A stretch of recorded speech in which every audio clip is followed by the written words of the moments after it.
Assalamualaikum warahmatullahi wabarakatuh. Kepada yang terhormat Bapak Ibu peserta, pemakalah, dan moderator Seminar Nasional BioEdu UIN tahun 2020, salam sejahtera bagi kita semua.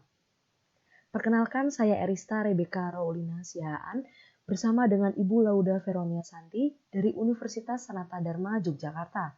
Kami telah menyusun artikel penelitian yang berjudul Pengembangan alat evaluasi pembelajaran Flip Classroom, materi sistem perkembangbiakan tumbuhan hewan kelas 9 SMP. Sebelumnya, saya mau berterima kasih kepada Bapak dan Ibu sekalian karena telah memberikan kesempatan kepada kami untuk mempresentasikan hasil artikel penelitian ini. Artikel telah disusun dengan sebagaimana mestinya dan kiranya artikel penelitian dapat memberikan manfaat bagi Bapak dan Ibu sekalian. Terima kasih. Latar belakang penelitian ini berawal dari munculnya model pembelajaran Flip Classroom pada tahun 2000-an dan semakin banyak dipergunakan dari tahun ke tahunnya oleh guru untuk mengajarkan materi pembelajaran yang berbobot besar dengan jam klasikal yang terbatas. Dalam pembelajaran Flip Classroom sendiri, biasa mempergunakan Learning Management System atau LMS untuk menunjang pembelajaran yang terjadi di luar jam klasikal. LMS sendiri sudah banyak sekali jenis platformnya. Salah satu contohnya adalah Edmodo. Selain dipergunakan sebagai media pembelajaran, LMS juga dapat dipergunakan sebagai alat evaluasi pembelajaran. Namun sayangnya, saat kegiatan wawancara analisis kebutuhan, banyak guru yang mengeluhkan bahwa mereka masih minim pengetahuannya mengenai bentuk alat evaluasi pembelajaran yang cocok untuk model pembelajaran Flip Classroom. Padahal alat evaluasi tidak dapat dilepaskan dalam proses pembelajaran Flip Classroom, khususnya untuk mengukur keberhasilan terjadinya pembelajaran yang dipergunakan dengan model pembelajaran Flip Classroom tadi. Adapun tujuan dari penelitian adalah untuk mengembangkan bentuk dan mengetahui kualitas serta kelayakan alat evaluasi pembelajaran Flip Classroom pada materi sistem perkembangbiakan tumbuhan hewan di kelas 9 SMP. Selanjutnya adalah metode penelitian. Jenis penelitian yang diambil adalah Research and Development atau R&D dengan metode 4D milik Tyagarajan. Adapun metode ini memiliki 4 tahapan. Yang pertama adalah define atau pendefinisian, kedua adalah design atau perancangan, yang ketiga adalah develop atau pengembangan, dan yang terakhir adalah dissemination atau penyebaran.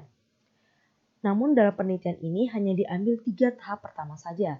Tahap terakhir tidak diambil dikarenakan pada saat melakukan penelitian, sekolah sedang menempuh pembelajaran di semester kedua, sedangkan materi yang dijadikan fokus penelitian terdapat di dalam semester 1. Berikut adalah rincian dari tahapan yang dilakukan pada saat penelitian.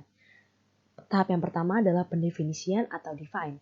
Yang dilakukan pada tahap ini adalah studi literatur, yang selanjutnya adalah pengumpulan data dengan teknik wawancara analisis kebutuhan, dan yang terakhir adalah melakukan analisis hasil wawancara. Hasil wawancara akan berbentuk data kualitatif, sehingga saat menganalisisnya akan ke dalam bentuk kalimat deskriptif. Yang kedua adalah tahap perancangan. Pada tahap perancangan dilakukan yang pertama adalah perancangan gambaran penelitian, dan yang kedua adalah perancangan silabus, RPP, lembar validasi, dan produk awal. Dan yang terakhir adalah tahap pengembangan atau tahap develop. Pada tahap ini dilakukan pembuatan produk utuh atau prototipe awal. Yang kedua adalah pengumpulan data dengan teknik validasi produk yang dilakukan oleh 4 validator ahli, dan yang terakhir adalah melakukan analisis hasil validasi.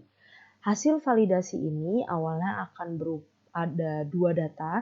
Yang pertama adalah data kuantitatif yang didapatkan dari hasil scoring, dan yang kedua adalah data kualitatif yang didapatkan dari hasil komentar dan saran yang diberikan oleh validator. Setelah melakukan konversi data, hasil scoring baru dapat dikategorikan ke dalam 5 kategori kualitas produk dengan rentang rata skor yang dapat dilihat pada slide.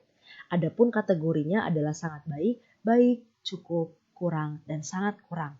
Setelah dikategorikan, hasil scoring baru dapat dijelaskan atau dianalisis ke dalam bentuk deskriptif. Selanjutnya adalah hasil pembahasan pada kegiatan wawancara analisis kebutuhan. Wawancara dilakukan dengan 4 guru IPA kelas 9 di 4 sekolah menengah pertama Kota Yogyakarta.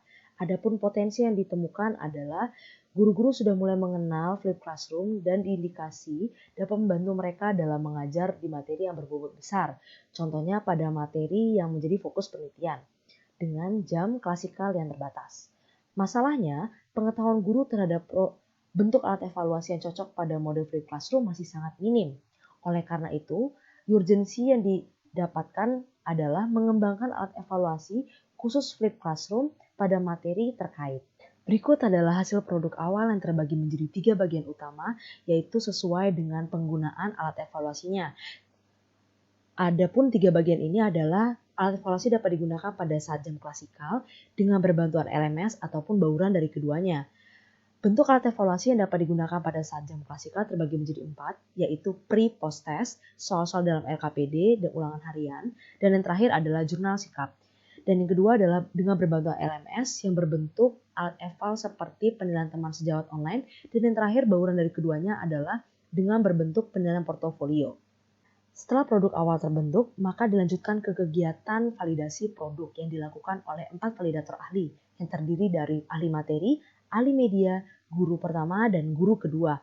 Adapun hasil rata-rata skor total dari keempat validator adalah 3,6 dengan kategori kelayakan sangat baik. Setelah melakukan kegiatan validasi, produk kemudian diperbaiki sesuai dengan saran perbaikan dari validator. Adapun produk akhir yang tertampil pada slide itu tidak jauh berbeda dengan produk awal, tetapi terdapat penambahan bentuk alat evaluasi pada LMS Edmodo yaitu berupa kuis online. Dalam melakukan penelitian terdapat kendala yang kami temukan di lapangan, yaitu produk belum pernah diuji cobakan secara terbatas di lingkungan kelas yang terbiasa dengan Flip Classroom. Hasilnya, produk tidak dapat teruji tingkat reliabilitasnya. Oleh karena itu, untuk saran penelitian ke depannya adalah produk diharapkan dapat diuji terlebih dahulu ke lingkungan kelas yang terbiasa dengan pembelajaran Flip Classroom. Dari hasil penelitian dapat diambil kesimpulan bahwa 1. Bentuk alat evaluasi pembelajaran yang dikembangkan memiliki bentuk yang beragam dan disesuaikan dengan masing-masing ranah penilaian hasil belajar, serta dapat diakses saat jam klasikal dengan berbantuan LMS Edmodo ataupun keduanya.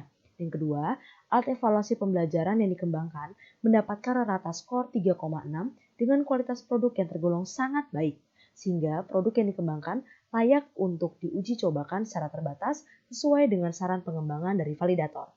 Sekian presentasi dari saya dan terima kasih atas kesempatan yang telah diberikan. Kurang lebihnya saya mohon maaf. Wassalamualaikum warahmatullahi wabarakatuh.